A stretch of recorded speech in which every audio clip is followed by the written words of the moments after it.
प्रिया जब भी अपने बच्चे को दूध पिलाती तब उसका देवर उसके पास आकर खड़ा हो जाता, लेकिन प्रिया कुछ कह नहीं पाती थी क्योंकि उसके पति की मौत हो चुकी थी और घर का सारा बोझ उसके देवर पर ही था। उसके देवर का नाम कमल था, जो देखने में बहुत ही गोरा चिट्टा और आकर्षक था, लेकिन प्रिया उससे कभी बात नहीं करती थी। लेकिन एक रात घर में सिर्फ वो दोनों ही थे। तब प्रिया अपने बच्चे को दूध पिला रही थी, तभी कमल उसके कमरे में आया और उसने बच्चे को प्रिया से अलग किया। और खुद प्रिया बहुत ही सुंदर थी, इसलिए उसके माँ बाप को उसकी बड़ी चिंता रहती थी। वो इतनी खूबसूरत थी कि कोई भी उसे देखकर मोहित हो जाता। इसीलिए उसके माँ बाप ने उसके 18 साल के होते ही रिश्ते ढूंढने शुरू कर दिए थे। लेकिन प्रिया को उसके माँ बाप की पसंद के लड़के से शादी नहीं करनी थी, क्योंकि वो अपने स्कूल टाइम से ही एक अभय नाम के लड़के से बहुत प्यार करती थी। इसलिए वो अभय से प्रेम विवाह करना चाहती थी। लेकिन अभय देखने में उसके मुकाबले ज्यादा सुंदर नहीं था, इसलिए प्रिया के माँ बाप उसे पसंद नहीं करते थे और वो प्रिया के लिए कोई अच्छा सा गोरा चिट्टा लड़का ढूंढ रहे थे। वैसे प्रिया के पिता का स्वभाव बहुत सख्त था, इसलिए उन्होंने प्रिया से पहले ही कह दिया था कि अगर तूने अभय से शादी की तो इस घर के दरवाजे तेरे लिए हमेशा के लिए बंद हो जाएंगे। वहीं अभय के घर वाले इस शादी से खुश थे। अभय की माँ कहती थी कि प्यार करना कोई गुनाह थोड़े है। अभय के घर में वह, उसकी माँ और उसका छोटा भाई कमल रहते थे। प्रिया चाहती थी कि उसकी शादी अभय से शांतिपूर्वक हो और दोनों परिवारों की रजामंदी से हो, लेकिन ऐसा नहीं हुआ। इसलिए किसी वजह से उसे अपने परिवार के खिलाफ जाकर शादी करनी पड़ी।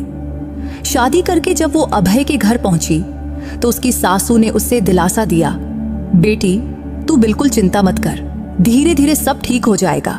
लेकिन प्रिया की सासू माँ को यह भी पता था कि प्रिया के पिता का गुस्सा कभी नहीं जाएगा, क्योंकि प्रिया की एक छोटी बहन थी, उसका नाम था रिया, और उसके पिता चाहते थे कि प्रिया की जल्दी से किसी अच्छे लड़के से शादी हो, फिर रिया की। लेकिन प्रिया के प्रेम विवाह से अब रिया की शादी में मुश्किलें आ सकती थीं, जबकि प्रिया सोचती थी कि अभय से शादी करके वो खुशहाल जिंदगी बिताएगी। लेकिन उसे क्या पता था कि उसके नसीब में कुछ और ही लिखा था। प्रिया और अभय की शादी से उसकी सासू माँ बहुत खुश थी, इसलिए उन्होंने पूरे घर को फूलों और लाइटों से सजा दिया था। घर में प्रिया का बड़ा जोरदार से स्वागत हुआ, लेकिन फिर भी उसके मन में अंदर से बड़ी बेचैनी थी। वैसे हर लड़की की शादी से पहले ये डर रहता है कि ससुराल वाले कैसे होंगे, और प्रिया ने तो परिवार के खिलाफ जाकर ये शादी की थी। और शादी से पहले प्रिया की सासू माँ से उसकी एक बार मुलाकात हुई थी, लेकिन फिर प्रिया ने खुद को तसल्ली दी कि जो होगा अच्छा ही होगा।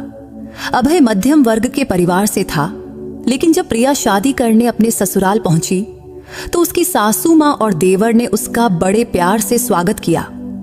इस तरह प्रिया की अभय से शादी का सपना पूरा हो चुका था और अब उसकी सुहाग रात थी।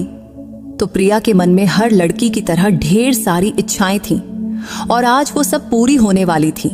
जब प्रिया कमरे में जाने वाली थी, तभी उसकी सासू माँ ने उसके हाथ में दूध का गिलास थमाया और कहा, ये हमारी रीत है, अभय आएगा तो दोनों मिलकर पीना।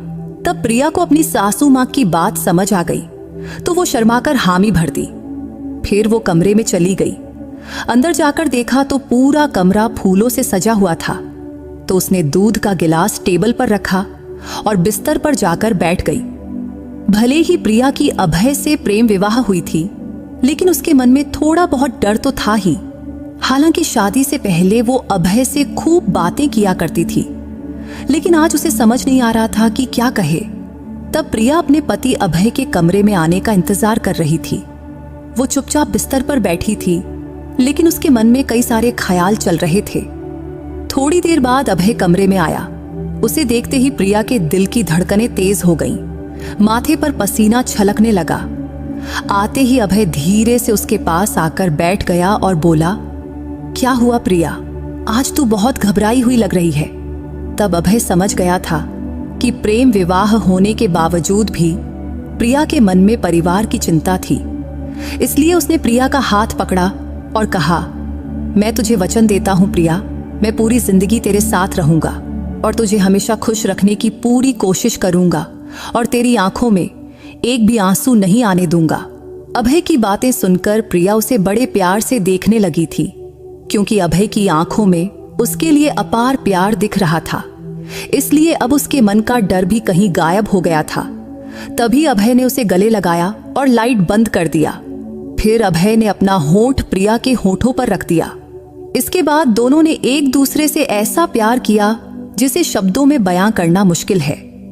अगली सुबह कमरे के दरवाजे पर ठक ठक की आवाज से प्रिया की नींद टूटी, तो उसने दरवाजा खोला तो सामने उसकी सासू मां खड़ी थीं।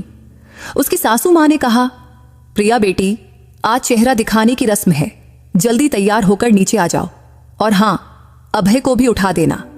सासू मां के जाने के बाद प्रिया ने दरवाजा बंद किया और अभय को उठाने लगी, लेकिन अभय को आज नींद से उठने का बिल्कुल मन नहीं था। तो वो बोला, प्लीज प्रिया, थोड़ा और सोने दो ना, तू भी आ जा और सो जा। ये कहते हुए उसने प्रिया को फिर से अपनी बाहों में खींच लिया। तभी प्रिया ने हड़बड़ाते हुए कहा, नहीं नहीं, मां अभी आई थी, कह रही थी कि चेहरा दिखाने की रस्म शुरू करनी है, इसलिए हमें जल्दी तैयार होकर नीचे जाना पड़ेगा। तब उसने एक सांस में सब बता दिया। लेकिन अभय आज कुछ ज्यादा ही रोमांटिक मूड में था, इसलिए उसने प्रिया की एक न सुना और उसे फिर से बिस्तर पर खींच लिया और अपना प्यार लूटाने लगा। थोड़ी देर बाद उसने प्रिया को छोड़ा। तब प्रिया नहाने चली गई।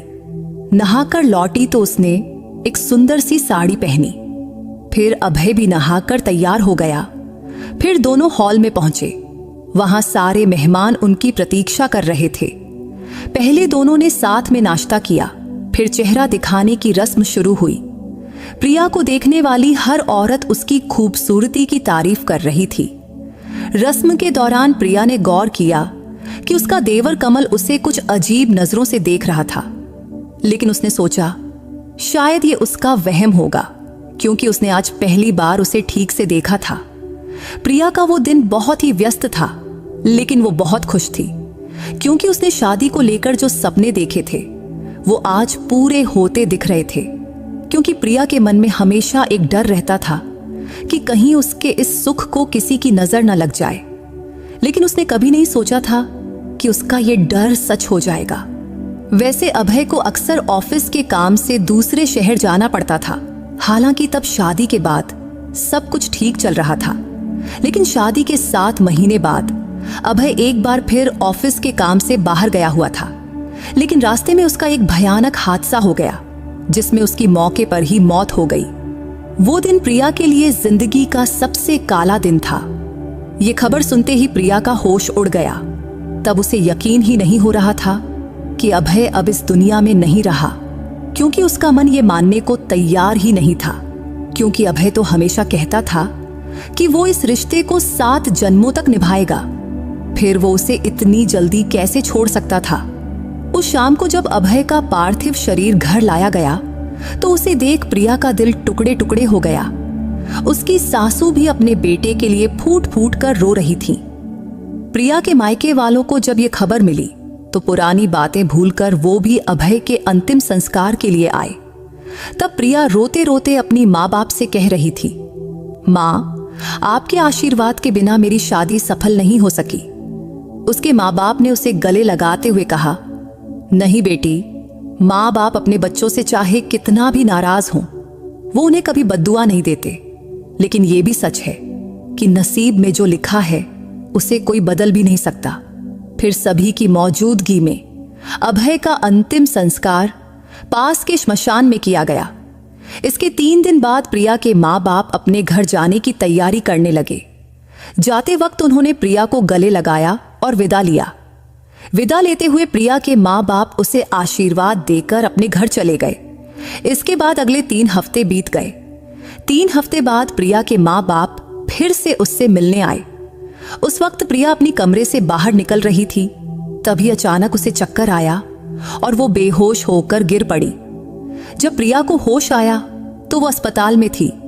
होश में आते ही डॉक्टर ने उसे देखकर कहा, प्रिया, आज से तुझे अपनी सेहत का खास ख्याल रखना होगा, क्योंकि तुम अब मां बनने वाली है। ये खबर सुनकर प्रिया को समझ नहीं आया कि वो खुश हो या दुखी। हालांकि तब पहले तो वो खुशी से फूली नहीं समाई, लेकिन फिर उसे ख्याल आया कि उसके होने वाले बच्चे को पिता का सहारा नहीं मिलेगा। यही सोचकर उसके माँ बाप भी उदास दिख रहे थे। लेकिन प्रिया की सासू माँ ये सुनकर बहुत खुश थी। तभी वो प्रिया के पास आई और बोली, बेटी, ये बच्चा मेरे बेटे की आखिरी निशानी है, इसलिए तू अब अपनी और इस बच्चे की अच्छे से देखभाल करना। जब प्रिया को अस्पताल से घर लाया गया तो उसकी सासू माँ ने उसकी नजर उतारी और फिर से उसका स्वागत किया। इतने दिनों बाद उसकी सासू माँ के चेहरे पर हंसी देख प्रिया का मन भी खुश हो गया। लेकिन जब प्रिया के माँ बाप उसे अपने साथ ले जाने आए तो ये खुशी का माहौल दुख में बदल गया। तब प्रिया के माँ बाप ने कहा, प्रिया, तू अभी बहुत छोटी है, तेरे सामने पूरी जिंदगी पड़ी है और अकेले इस बच्चे को पालना तेरे लिए बहुत मुश्किल होगा। इसलिए तू इस बच्चे का गर्भपात कर दे। इसके बाद हम तेरा फिर से किसी अच्छे घर में ब्याह कर देंगे। ये सुनकर उसकी सासू माँ का चेहरा लटक गया। फिर वो बोली, ये बच्चा मेरे बेटे की आखिरी निशानी है। प्रिया बेटी, तू गर्भपात मत करना। तब अपनी सासू माँ का अपने बेटे के लिए प्यार देख प्रिया के मन में भी अपने बच्चे के लिए ममता जाग उठी। फिर उसने अपने माँ बाप से कहा, भले ही अभय अब नहीं है, लेकिन मैं ये घर कभी नहीं छोड़ूंगी और मैं अपनी बाकी जिंदगी अपने बच्चे के सहारे बिताऊंगी। इस पर प्रिया के पिता गुस्से में बोले, तू अभी बहुत छोटी है, इसलिए अकेली औरत के लिए इतने छोटे बच्चे को पालना आसान नहीं, क्योंकि आगे चलकर इस बच्चे की पढ़ाई और खर्चे तू अकेले कैसे संभालेगी। ये सुनकर उसकी सासू माँ बोली, समधी जी, आप इसकी जरा भी चिंता मत करो। अगर ये बच्चा इस दुनिया में आया तो मैं अपने छोटे बेटे कमल की शादी प्रिया से करवा दूंगी। ये सुनकर प्रिया हैरानी से अपनी सासू माँ की तरफ देखने लगी, क्योंकि उसने कभी नहीं सोचा था कि उसकी जिंदगी उसे इस मोड़ पर लाएगी। लेकिन अब उसके पास कोई और रास्ता भी नहीं था। ये सुनकर प्रिया के माँ बाप भी संतुष्ट हो गए और बोले, ठीक है, अगर प्रिया की शादी आपके छोटे बेटे से हो रही है तो हमें कोई ऐतराज नहीं। ये कहकर उन्होंने प्रिया को आशीर्वाद दिया और अपने घर चले गए। अपने माता पिता के जाने के बाद प्रिया चुपचाप अपने कमरे में गई और अभय को याद करके रोने लगी। अब वो सोच रही थी कि अगर आज अभय जिंदा होता तो अपने बच्चे की खबर सुनकर कितना खुश होता। लेकिन उसके नसीब में ऐसा कुछ लिखा होगा, ये उसने कभी नहीं सोचा था। लेकिन अब उसे अपने बच्चे के लिए जीना था। ये सोचकर प्रिया ने अपनी सेहत का ज्यादा ख्याल रखना शुरू किया। वो पौष्टिक खाना खाने लगी और फिट रहने के लिए हल्का फुल्का व्यायाम भी करने लगी। चूंकि अभय के जाने के बाद अब घर का खर्च उसका देवर कमल उठा रहा था। वो एक बड़ी मल्टीनेशनल कंपनी में काम करता था और उसकी तनख्वाह भी अच्छी थी। हालांकि प्रिया उससे ज्यादा बात नहीं करती थी, क्योंकि वो हमेशा अपने काम में व्यस्त रहता था। लेकिन कमल को देखकर प्रिया के मन में कई बार सवाल उठता कि क्या सचमुच वो उससे शादी करेगा। लेकिन अभी उसके मन में कमल के लिए कोई भावना नहीं थी। तब वो सिर्फ अपने बच्चे के लिए ये शादी करने को तैयार थी। उसके प्रेगनेंसी के दौरान उसकी सासू माँ दिन रात प्रिया की सेवा करती थी। वो उसे घर का कोई काम नहीं करने देती थी। ऐसे ही 9 महीने बीत गए और प्रिया की डिलीवरी का दिन आ गया। फिर उसने एक प्यारे से बेटे को जन्म दिया। अपने नन्हे नातू को देख प्रिया की सासू माँ की खुशी का ठिकाना नहीं रहा। उन्होंने पूरे मोहल्ले में पेड़े बंटवाए। 5 दिन बाद जब प्रिया को अस्पताल से घर लाया गया तो उसकी सासू माँ ने उसका और नातू का फिर से बड़े प्यार से स्वागत किया। बेटे के जन्म की खुशी में प्रिया के माँ बाप भी उससे मिलने आए। वो अपने साथ प्रिया के लिए साड़ी और बच्चे के लिए ढेर सारे कपड़े और खिलौने लाए। ये सब देख प्रिया बहुत खुश हुई। लेकिन फिर वो अभय की याद में खो गई और वो सोचने लगी कि अगर आज अभय होता तो वो भी अपने बेटे के लिए ढेर सारे कपड़े और खिलौने लाता। ये सोचते हुए उसकी आंखों से आंसू बहने लगे। तभी प्रिया के माँ बाप ने उसकी सासू माँ से कहा, अब प्रिया की डिलीवरी हो चुकी है, तो जैसा आपने कहा था, अब आप अपने छोटे बेटे कमल की शादी प्रिया से करवा दीजिए। इस पर प्रिया की सासू मां ने जवाब दिया, आप लोग बिल्कुल चिंता ना करें, मुझे अपना वादा भली भांति याद है, क्योंकि प्रिया की सासू मां ने कहा था कि वो जल्द ही प्रिया की शादी अपने छोटे बेटे कमल से करवा देंगी। इसके बाद कुछ दिन ऐसे ही बीत गए, लेकिन अब प्रिया को चिंता सताने लगी कि कहीं ऐसा ना हो कि कमल इस शादी से मना कर दे, क्योंकि प्रिया ने आज तक कमल के मुंह से अपनी शादी के बारे में कुछ नहीं सुना था। ये बात उसने सिर्फ अपनी सासू मां के मुंह से ही सुनी थी। इसलिए अगर कमल ने शादी से इनकार कर दिया तो प्रिया कहां जाएगी और उसे और उसके बच्चे को कौन स्वीकार करेगा? यही चिंता अब उसे दिन रात सता रही थी। एक रात प्रिया पानी पीने के लिए उठी और किचन की तरफ गई। तभी उसे अपनी सासू मां के कमरे से बातचीत की आवाज सुनाई दी। तो प्रिया चुपके से अपनी सासू मां के कमरे के पास गई और दरवाजे पर कान लगाकर सुनने लगी। तब उसकी सासू मां कमल से उसकी और प्रिया की शादी की बात कर रही थी, लेकिन कमल शादी से मना कर रहा था। वो अपनी मां से कह रहा था, प्रिया मेरी भाभी है, तो मैं उससे शादी कैसे कर सकता हूं? इस पर प्रिया की सासू मां ने जवाब दिया, अगर तू प्रिया से शादी नहीं करेगा तो वो अपने बेटे को लेकर चली जाएगी, और मैंने उसके माँ बाप को वचन दिया है कि तुम दोनों की शादी करवाऊंगी। तब कमल की माँ कमल से विनती करने लगी थी कि बेटा, इस शादी के लिए तू हाँ कर दे। अगर तू प्रिया से शादी कर लेगा तो तेरे भाई के बेटे को पिता का सहारा मिलेगा। क्या तुझे नहीं लगता कि तेरे भाई के बेटे को अच्छी जिंदगी मिलनी चाहिए और तेरे भाई की आत्मा को शांति मिलनी चाहिए? तब प्रिया की सासू मां ने कमल को समझाने की बहुत कोशिश कर रही थी, लेकिन कमल के मुंह से एक शब्द भी नहीं निकला। तब कमल की चुप्पी देख प्रिया चुपके से अपने कमरे में लौट गई और आज फिर से प्रिया अभय की याद में रोने लगी। अब उसे बहुत दुख हो रहा था कि उसकी जिंदगी में बस मुश्किलें ही क्यों लिखी हैं, जबकि प्रिया ने अपनी जिंदगी के लिए कितने सपने देखे थे, लेकिन वो सपने पूरे होने से पहले ही बिखर गए।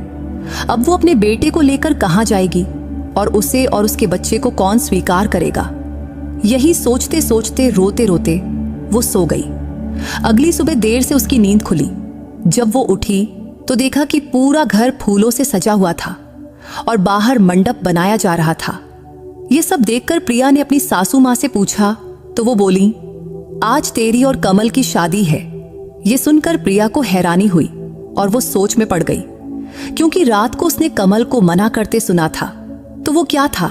फिर कमल इतनी जल्दी शादी के लिए कैसे राजी हो गया? लेकिन वो अपनी सासू मां से कुछ पूछ न सकी। तभी उसकी सासू मां ने उसे शादी के लिए एक सुंदर साड़ी दी और कहा, ये तेरी शादी की साड़ी है, ये पहनकर जल्दी तैयार हो जा बेटी। वह साड़ी देखकर प्रिया फिर अभय की यादों में खो गई। वो सोचने लगी कि अगर आज अभय जिंदा होता तो उसे ये साड़ी दोबारा नहीं पहननी पड़ती, लेकिन अब नसीब में जो लिखा है उसे कोई नहीं बदल सकता। तब प्रिया दूसरी बार वह साड़ी पहन रही थी और साड़ी पहनते वक्त उसे अपने नसीब पर बहुत गुस्सा आ रहा था। कुछ देर बाद वो तैयार होकर कमरे से बाहर निकली तो उसकी सासू मां ने उसे मंडप में बिठाया। तभी उसकी नजर कमल पर पड़ी। मंडप में बैठा कमल बिल्कुल उदास लग रहा था। उसके चेहरे पर जरा सी भी खुशी नहीं दिख रही थी और वो सिर झुकाए चुपचाप बैठा था। उसे देखकर ऐसा लग रहा था कि वो ये शादी मजबूरी में कर रहा है।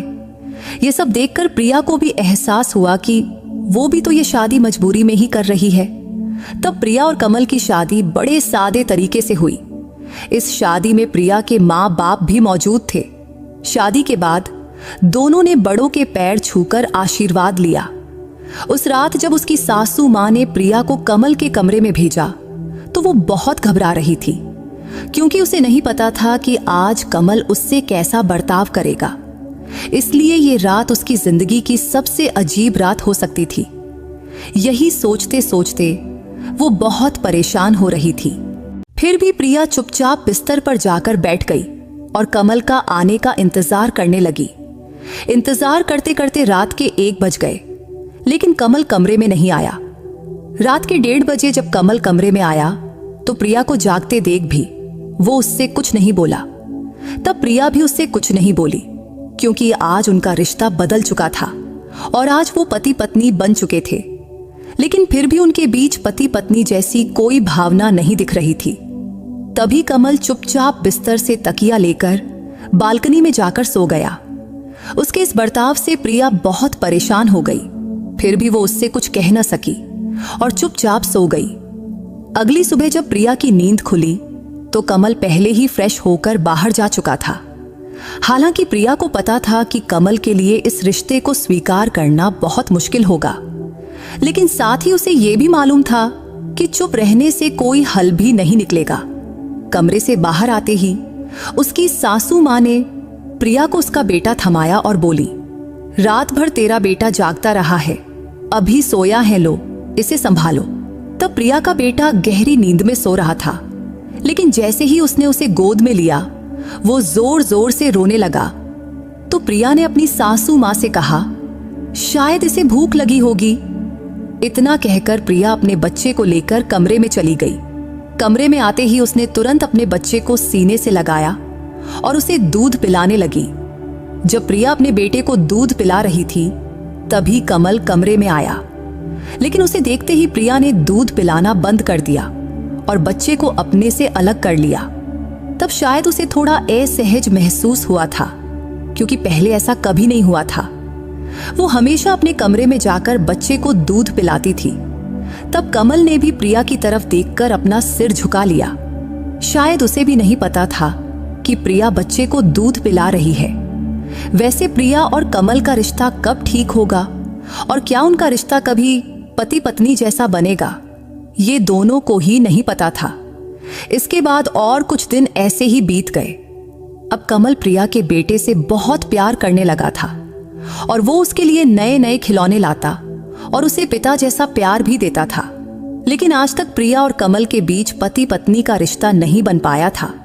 एक रात प्रिया की तबीयत ठीक नहीं थी।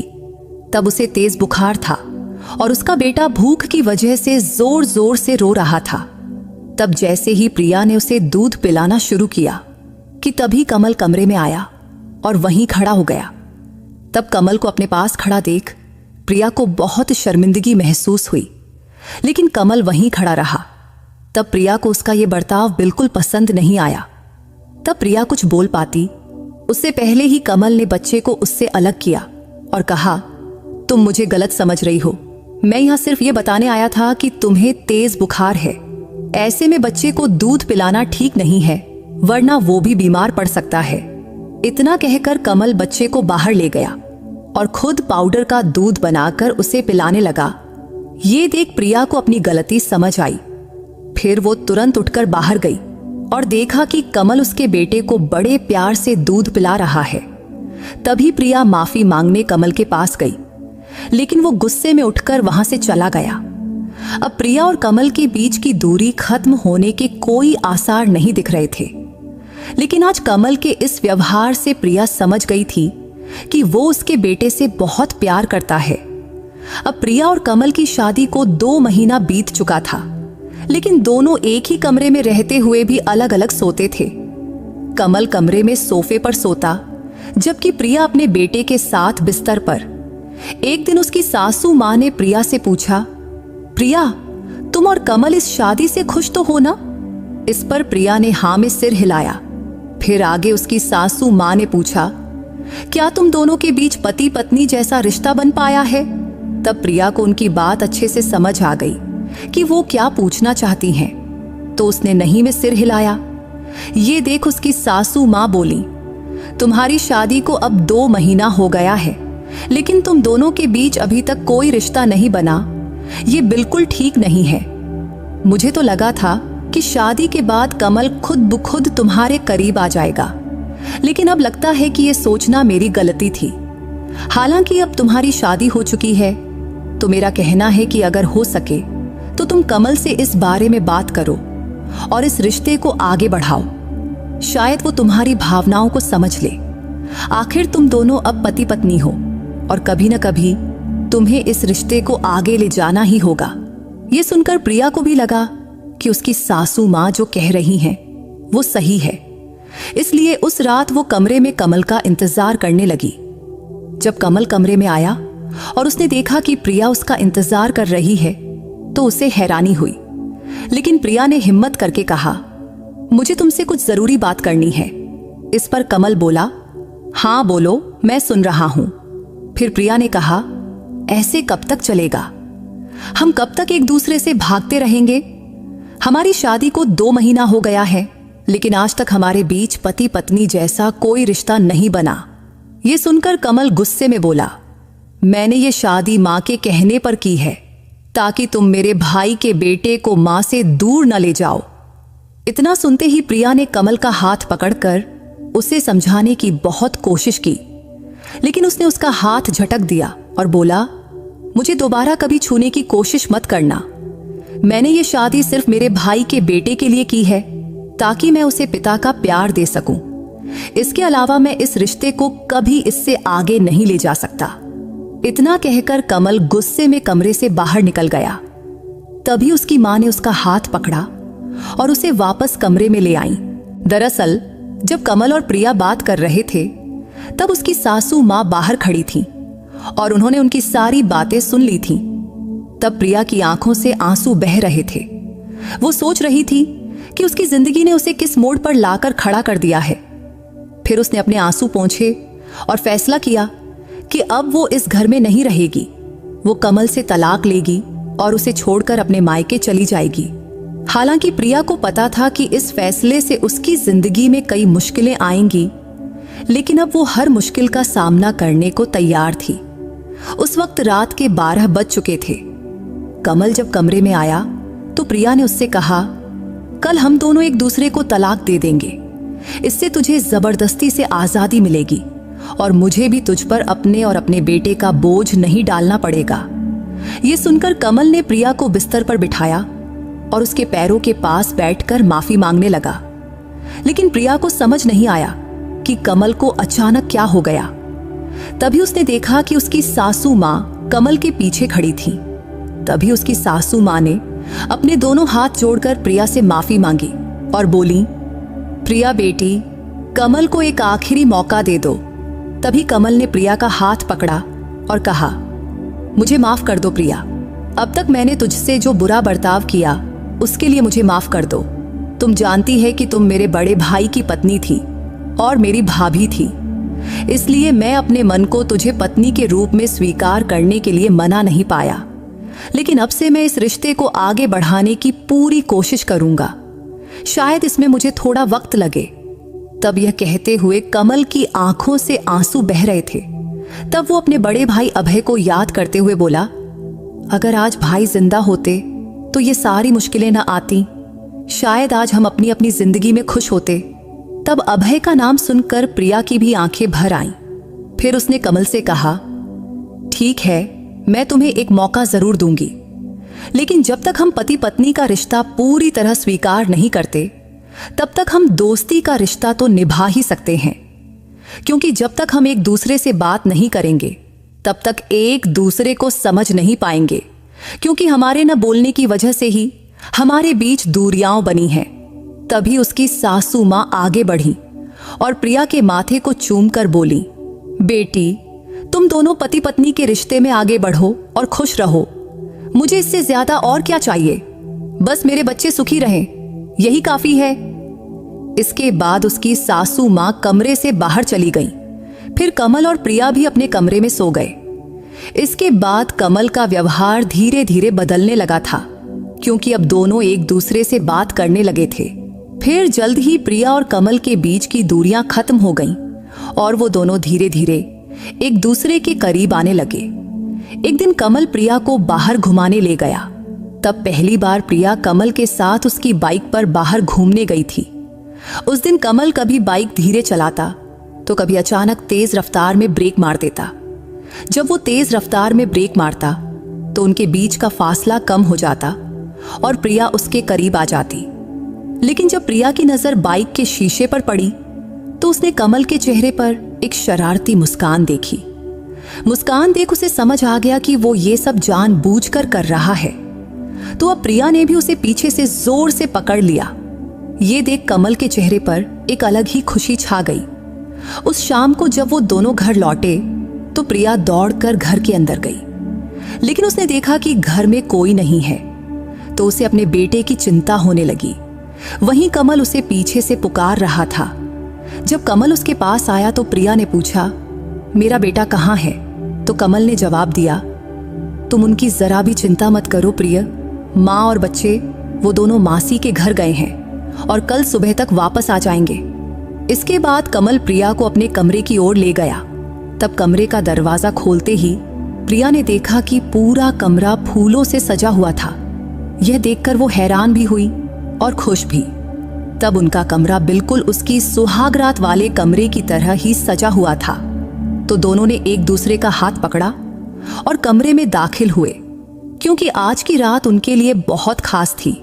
कमरे में जाने के बाद कमल ने प्रिया से कहा, मैं आज तुझे जानबूझकर बाहर घुमाने ले गया था ताकि मैं ये सब सरप्राइज प्लान कर सकूं। तब कमल की बात सुनकर प्रिया बहुत खुश हुई, लेकिन कमल अब हर बात पर धीरे धीरे प्रिया के करीब आ रहा था। लेकिन प्रिया ने उसे हल्का सा धक्का दिया और उससे दूर हट गई, क्योंकि उसे कमल की नजरों का मतलब समझ आ गया था। प्रिया और कमल की शादी को अब 3 महीने बीत चुके थे। तब जाकर उनके बीच असली पति पत्नी के रिश्ते की शुरुआत हुई थी। कमल ने प्रिया का हाथ जोर से पकड़ा और कहा, इस रिश्ते को मैं मरते दम तक निभाऊंगा। प्रिया ने कमल के मुंह पर हाथ रखकर कहा, प्लीज कमल, अब से कभी मरने की बात मत करना। ये कहते हुए उसकी आंखों में आंसू आ गए। तभी कमल ने कहा, ठीक है बाबा, अब से ऐसा कुछ नहीं बोलूंगा जिससे तुम्हारी आंखों में आंसू आए। मैं ये नहीं कह सकता कि जो हुआ उसे भूल जाओ, लेकिन मैं वचन देता हूं कि अब से तुम्हारी आंखों में एक भी आंसू नहीं आने दूंगा। इतना कहकर कमल ने प्रिया को अपनी बाहों में लिया और कमरे की लाइट बंद कर दिया। आज उनकी जिंदगी की नई शुरुआत हुई थी, क्योंकि उनके बीच की दूरियां अब प्यार में बदल गई थीं और दोनों इतने करीब आ चुके थे कि एक दूसरे के दिल की धड़कनें साफ सुनाई दे रही थीं। तो दोस्तों, अगर आपको प्रिया की ये कहानी पसंद आई हो तो इस वीडियो को लाइक और चैनल को सब्सक्राइब करना मत भूलना। फिर किसी नई कहानी में मुलाकात होगी। बाय।